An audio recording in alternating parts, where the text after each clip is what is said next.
Berarti kalau kita merasa, nih bahasanya sama nih ya, merasa bahwa membuat storyboard itu sudah cukup, ternyata yang paling penting nyawanya itu adalah reading. Bukan storyboardnya atau storyline ya, tapi readingnya itu yang kamu. Itu. Betul. Kita tekankan lagi sama talent itu. Kamu baca storyboard ya ibaratnya buku panduan. Tapi kalau kamu tidak mempelajari buku panduan itu apa, ya bingung juga gimana nih. Habis kesini ini apa? Gak bisa kayak gitu. Jadi kamu harus benar-benar pelajari dulu nih storyboardnya, kamu resapi, denger lagu berulang-ulang kali, ratusan kali kalau perlu kamu.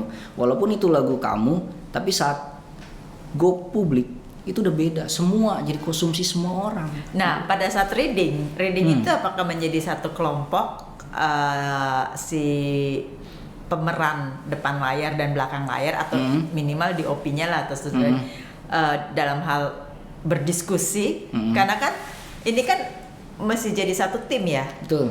Dalam menjalankannya gitu loh. Mungkin memang bagi dia gue perlu nangis nih di sini, tapi mungkin bagi DOP-nya nggak perlu ditonjolkan air matanya gitu misalnya gitu. Nah, kalau aku sebagai DOP-nya lebih percaya kalau memang dalam video klip itu ada director, aku lebih percaya ke dia. Jadi direkturnya lah yang aja yang menentukan kapan harus cut, kapan harus roll on, itu terserah director. Kalau aku memastikan bagaimana feel dari dianya itu di kamera tuh enak, pas. Saat dia nangis, panning kameranya harus seperti apa. Terus kita harus atur gimana low kontrasnya di situ. Kita harus atur shutter yang pas untuk di adegan. Kamu ngomong kayak itu. Sinematografi banget ya. Kenapa? Bukan video klip ya. Ya karena aku belajar dari di belakang itu. Kamu kan biasa jadi depan layarnya film soalnya ya. Jadi aku tahu bahkan kan kalau video klip klip kan kadang-kadang langsung aja ya. Nah aku nggak mau gitu. Jadi aku punya standarisasi. Nggak mau kalau misal masalah bayaran itu udah nomor sekian lah. Aku mau tahu konsepnya dulu apa. Karena itu bagi aku tanggung jawab aku. Tapi kalau lagi BU gimana? Kalau BU itu kan udah ini ya, karena aku di label musik pun udah ada ininya, regulernya. Regulernya. Jadi kamu bisa punya pilihan lah ya. Ini kita bicara untuk yang umum gitu. Oh, iya. Kalau BU banget gitu ya, kalau anggaplah kalau orang lain gitu. Kalau orang lain yang masa benar-benar freelance gitu ya, independen, terus dia idealis banget, bagus nih seperti kamu ceritanya. Tapi pada saat dia praktek ya. Di prakteknya posisinya pada saat pakai banget tuh si BU. Ya sebenarnya harus larinya ke tetap harus dipelajari sih. Karena yang nanti hasilnya ada menjadi portofolio kita juga. Bagaimanapun gitu. Se-BU-BU-nya ketika video udah jadi, siapa itu yang bikin? Nanti kan ditanya. Oh, video klipnya Gimu.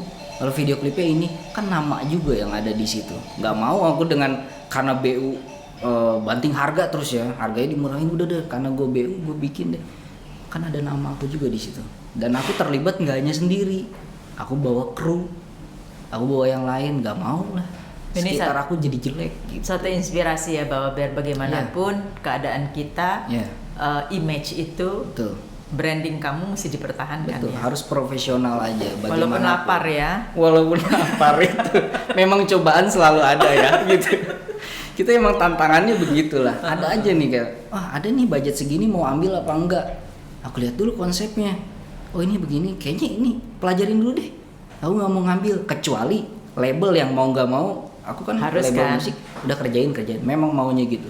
Kadang nggak bisa idealis kalau jadi videografer label itu.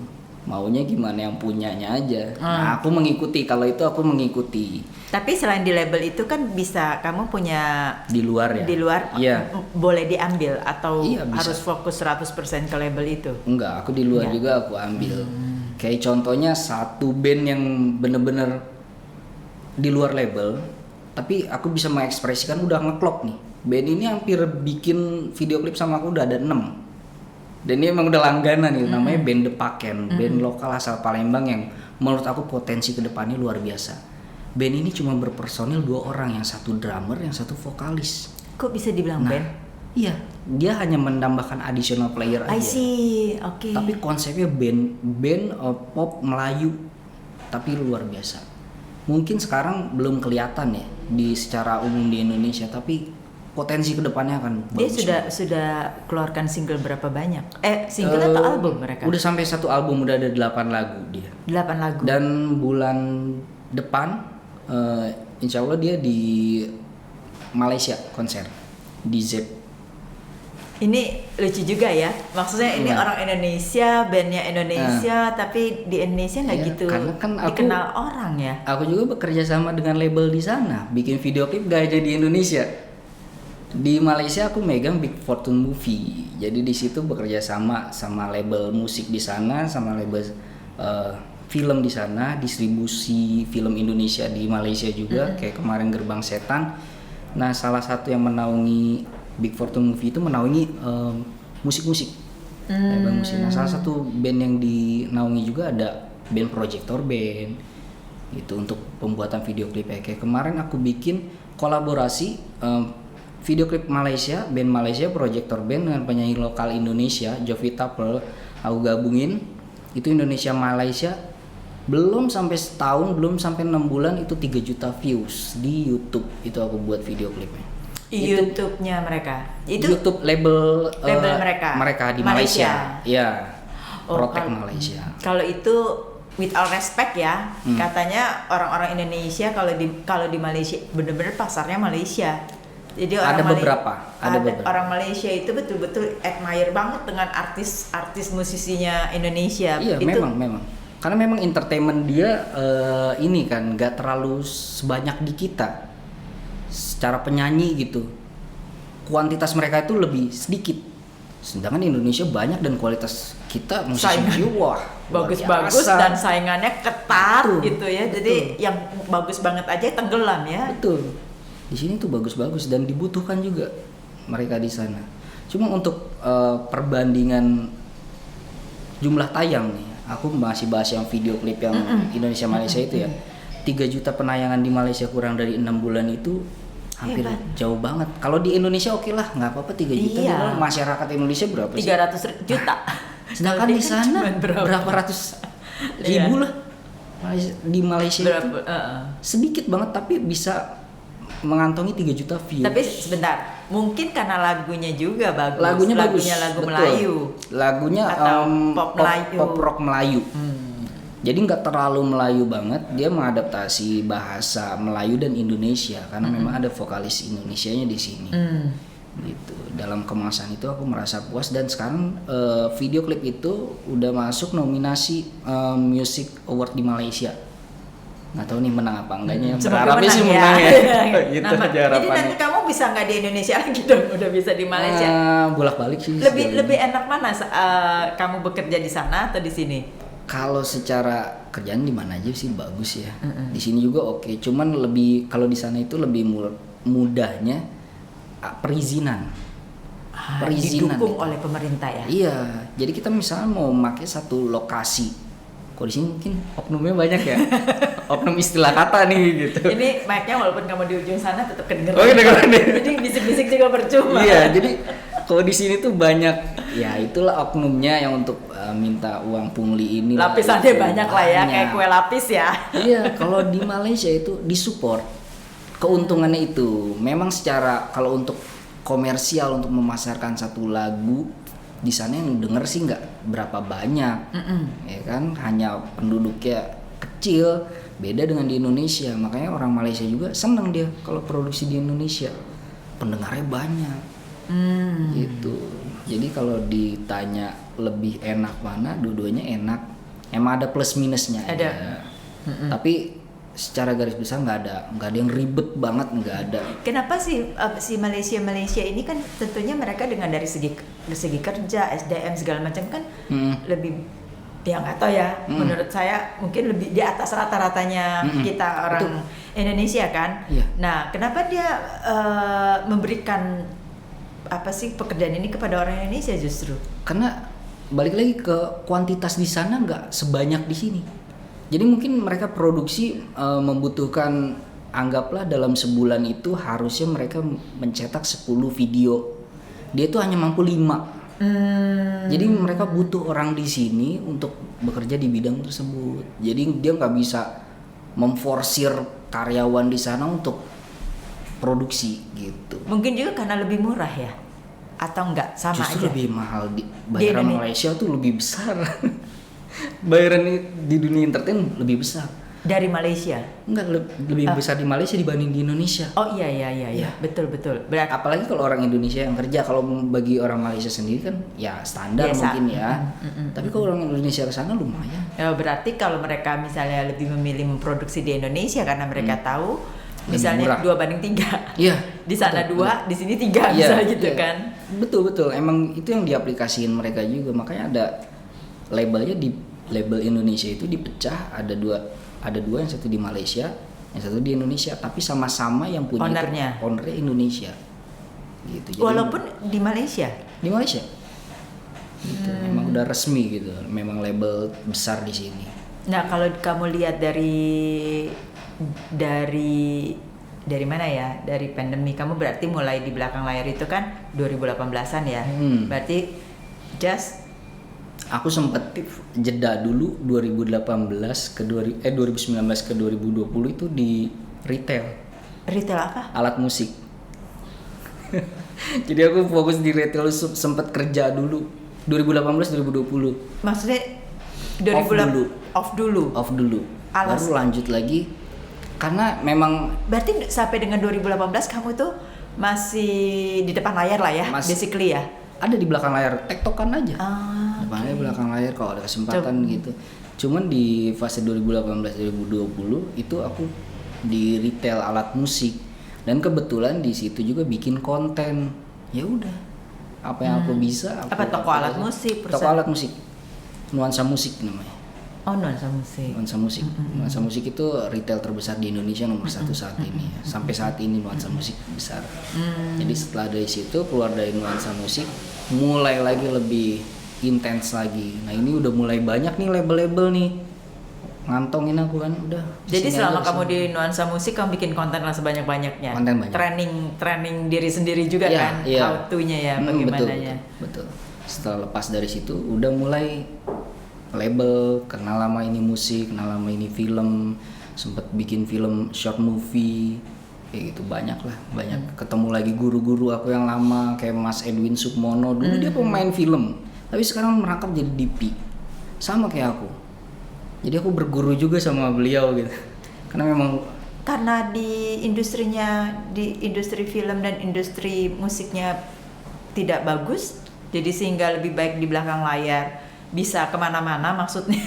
Lebih fleksibel sih kalau di belakang layar itu. Jadi kalau memang ada kesempatan main di depan, oke, nggak apa-apa. Aku juga masih membuka, nggak terlalu tertutup lah. Kalau memang ada dibutuhkan karakter yang begini, tapi kan nggak setiap saat ada ya. Kadang yang kayak gitu. Kalau produksi di belakang tetap harus jalan terus gitu. Nggak mungkin dalam seminggu itu off, nggak ada. Nah, selama kamu, kalau pandemi kan nggak bisa ditanya, selama 2020 sampai dengan sekarang, ini kan tiap hari kita dengar ekonomi baru mau naik, katanya turun lagi, nggak baik-baik aja dan lain-lain lah ya, ekonomi. Dan sekarang ada demo, ngerti lah, tuntutan banyak sekali. Iya. Efek nggak dengan pekerjaan kamu? Nggak ada efek sama sekali. Jadi kamu nggak ada kekhawatiran bahwa aduh nanti gue di PHK, aduh nanti aku nggak ada kerjaan, aduh gitu nggak? Nggak ada, karena emang nggak bersinggungan langsung ya sama entertain tuh tetap jalan bagaimanapun. Beda lagi mungkin ya kalau untuk bisnis lain gitu ya, bisnis mungkin franchise atau apapun gitu yang menjual barang, mungkin ya lebih spesifiknya. Kalau aku kan lebih jasa yang dijual. Kalau mereka kan misalnya mungkin barang terhambat karena ya keramaian saat ini gitu. Tapi kalau jasa tetap jalan. Karena kalau nggak jalan, pertama PH itu atau label itu punya channel ya YouTube yang harus di-maintain. Itu kalau berhenti udah pendapatan kan langsung turun. Jadi lebih baik produksi aja, nggak ada masalah kok. Semakin orang di rumah, mereka kan pada gabut juga tuh, scroll nonton. Itu yang jadi potensi berkembangnya ini penghasilan dari label. Jadi I see. Jadi apapun yang terjadi, kan karena kalau kita produksi kan berarti kan kita membutuhkan sesuatu kan, spending uang gitu kan. Sedangkan kita untuk mencari sponsor atau donatur atau investor lah untuk project itu kan nggak semudah yang kita bayangkan sebelumnya. Seperti itu kan. Ya, kalau dilihat dari mandirinya ya. Kalau misalnya memang contoh kalau untuk di film spesifik di film itu memang berat. Karena kan investor lagi gonjang-ganjing nih kalau dalam kondisi saat ini. Tapi kan kalau untuk video klip jadi tetap loh, jadi musisi itu harus tetap berkarya, harus terus bikin video klip dan lain. Karena musisi itu sendiri juga kan sama punya keterbatasan. Betul. Ya bagaimanapun tetap ada produksi lah. Kalau kita berhenti justru mati.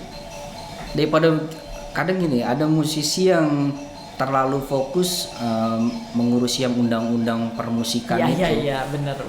Satu sisi sih aku melihatnya gini ya. Ya kalau bagi masyarakat yang mendengarkan gak usah pusing-pusing mikirin itu, biar kami aja yang para musisi itu yang terlibat, yang berpikir, yang pusing kita aja gitu.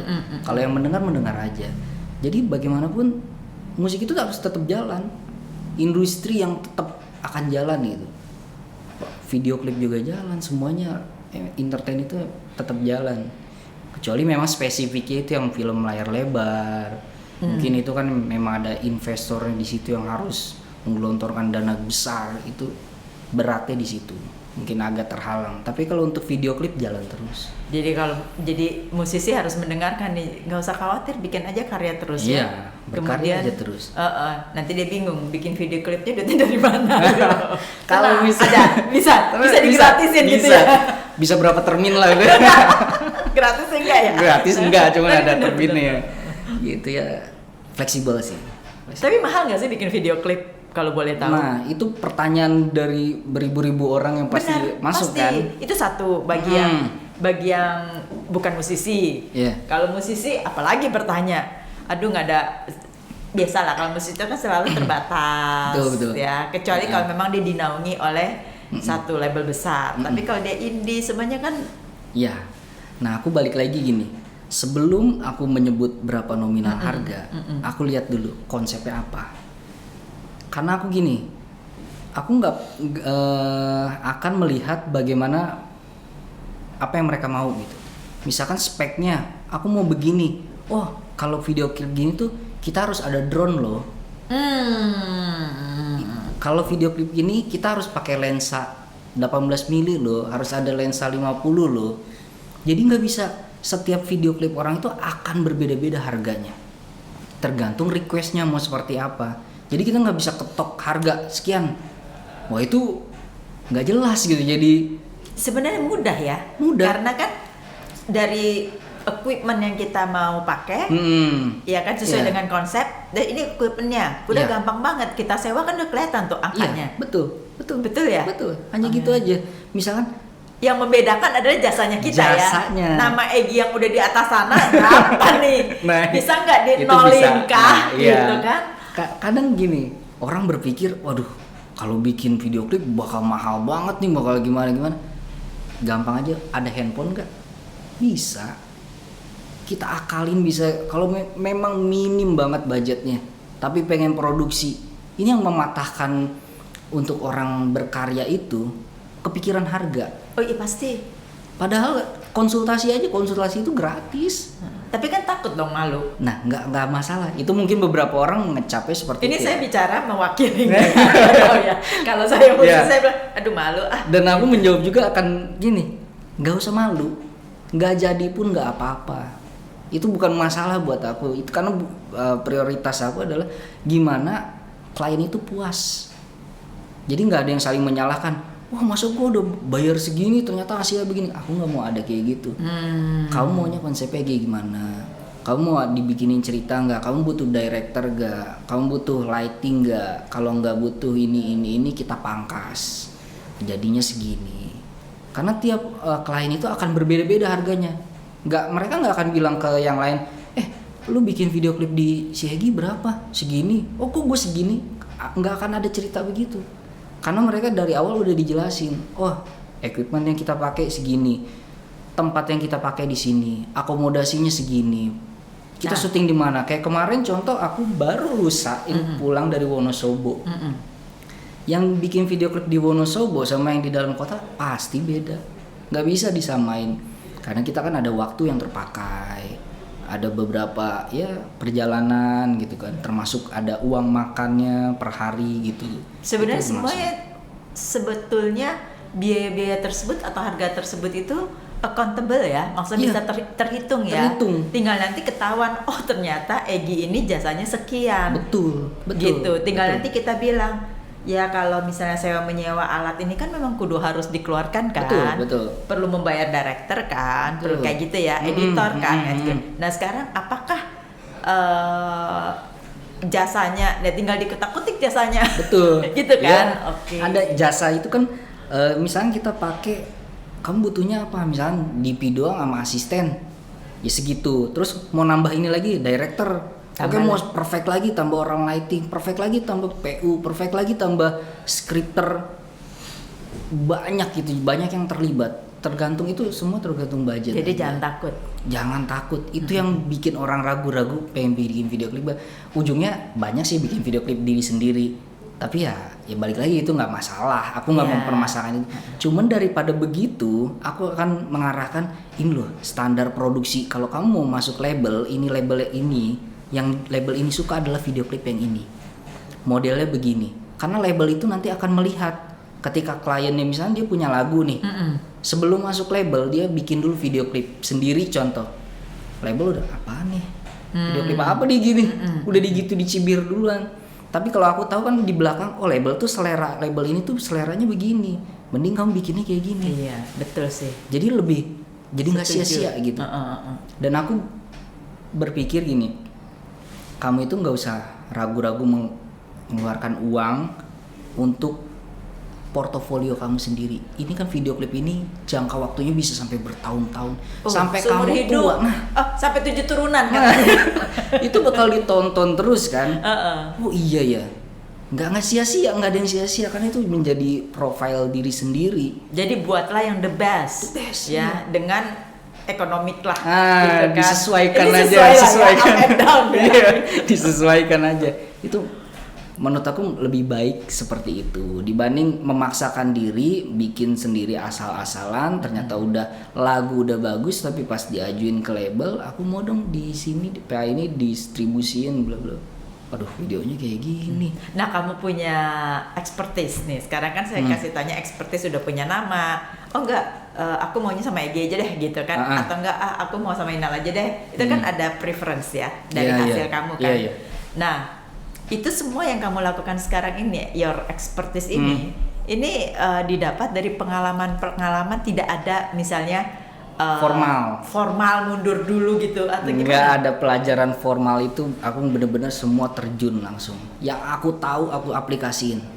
Memang secara teoritis penting ya, tapi kan balik lagi, kita udah belajar teori panjang-panjang, ternyata di lapangan, oh nggak kepake nih teori kayak gini. Oh ternyata gue belajar selama ini ngelihat di YouTube contoh, ini nggak kepake di PH ini. Udah ngambil bagus-bagus, bosnya, aduh nggak kayak gini deh. Menurut- Coba tag lagi. Ya itu susah ya. Menurut susah. kamu penting nggak mempunyai edukasi yang formal? Teori lah mempunyai. Teori. Penting Buat orang yang punya waktu, biaya dan lain itu penting.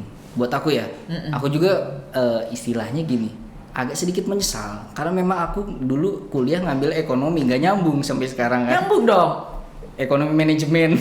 Kan kamu kan bisa tadi bilang bisa pakai termin berapa kali. Nah itu bagiannya ya, bagian dari ekonomi benar.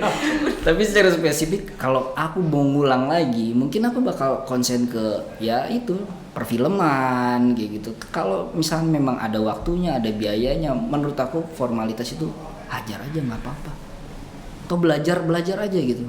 Kan bisa juga maksudnya sekarang dengan statusnya Egi seperti sekarang ini kan bisa juga kan belajar itu sekolah itu kan tidak mengenal umur. Betul. Ya kan Nah, kan itu bisa dia. juga ada nggak ketertarikan kembali lagi bahwa ini kayaknya ada sesuatu yang missing nih ya. Boleh kayak gitu. Harus ada begitu memang. Jadi jangan merasa oh gue udah terlalu tua untuk belajar sesuatu hal ini, nggak ada sih. Nggak ada kayak gitu. Aku juga kalau berpikir gitu mungkin nggak sampai saat ini. Paling yang dipikirkan adalah satu waktu dan uang. Waktu dan uang, betul. Ya kan betul, untuk betul. sacrificing bahwa waktu ini penting banget untuk menambah celengan. Iya, itu. Jam terbang dan Jam terbangnya, celengan kan. betul. Iya. Tapi itu kan semua pilihan ya. Iya, nanti kalau udah mempelajari sedikit, kalau udah ketemu linknya, udah kesananya gampang. Pertanyaannya, ada nggak rasa rasa regret gitu loh, rasa penyesalan dari boy band, terus katanya jadi depan layar, terus di belakang layar, dan sekarang jadi, kalau kita sih karena kita juga PH kan, kalau kita bilang ini jadi kuli ini ya kan, benar. Apapun produksi tuh kita gitu. kerjakan kan kuli produksi, walaupun status kita mau DOP kan, mau director kayak mau apa gitu. Sebenarnya penyesalan itu nggak ada, karena balik lagi, aku kalau nggak diawali dengan hal itu, aku nggak akan sampai sini. Apa yang membuat aku sampai sini? Misalnya, anggaplah aku kuliah sarjana ekonomi. Untuk nyampe di titik ini, kalau aku nggak melalui fase itu, dari mana? Nggak ada ya? Nggak ada. Jadi pengalaman itu memang betul-betul sangat berharga. Sangat berharga, dan ya udah terjun langsung aja. Yang apa yang kita lakukan udah yang lalu. Kalau misalnya boyband gagal istilahnya, duo gagal, aku nggak menyesali semua. Nah, kamu punya critical point pada saat ini gagal, terus menjadi ini, menjadi itu tuh di mana? Kalau boleh tahu. Jalan aja udah. Going where the wind blow aja. Udah bener-bener ya udah. Nggak ada teori-teori deh tuh ya. Nggak ada yang kalau ini begini, nggak ada. Nggak ada, bener-bener. Ya udah, kalau kita udah di posisi ini, kerjakan sebaik mungkin. Fokus, jadilah profesional. Seprofesional kamu, maksimalkan. Nah, dalam kehidupan kamu nih 2000 berapa 10 nih ya, 2010 sampai 2010. sekarang, ada tidak kesempatan itu datang dengan sendirinya atau kamu harus mencari kesempatan itu? Kadang ada yang datang sendiri, kadang ada yang harus nyari. Tapi Pada saat di critical point nih, pada saat aduh mati deh gue. Mungkin nanya ya, ke link terdekat ya. Ada nggak sih gini, jawab gitu. Itu manusiawi lah ya, semua orang ada aja gitu. Tapi tetap harus berusaha kan? Berusaha harus, tetap lah. Nggak bisa diem aja gitu. Jangan merasa, oh kita udah hebat nih, udah ada gini relasi begini-gini, diem aja nggak. Nah, ada satu hal nih ya, gitu. misalnya gini Egy. Misalnya ini kita lagi really the bottom gitu ya, bawah banget. Terus kemudian ada klien yang mau kasih job kayak segala macam. Terus dia bilang, jasa kamu nggak usah deh. Ya kalau yang lainnya kan memang diperlukan, tapi jasa kamu nggak usah deh. Kamu akan ambil nggak? Aku gini. Nggak ada. Ambil atau tidak gitu. Itu dulu sebelum. Jawabannya ya, kalau memang jasanya enggak sih. Enggak diambil. Karena diambil. Aku mengorbankan waktu yang lainnya gitu. Waktu yang lain yang mungkin orang pengen memakai jasa aku dengan bersungguh-sungguh, dia mungkin udah nabung. Mungkin dia udah punya waktu untuk ngisiin waktu untuk menggunakan jasa aku. Aku lebih mengapresiasi itu dibanding orang yang kalau misalnya sampai certain point lama gitu nggak dapet antara mundur maju gitu, ada nggak? Kayaknya produksi sendiri aja.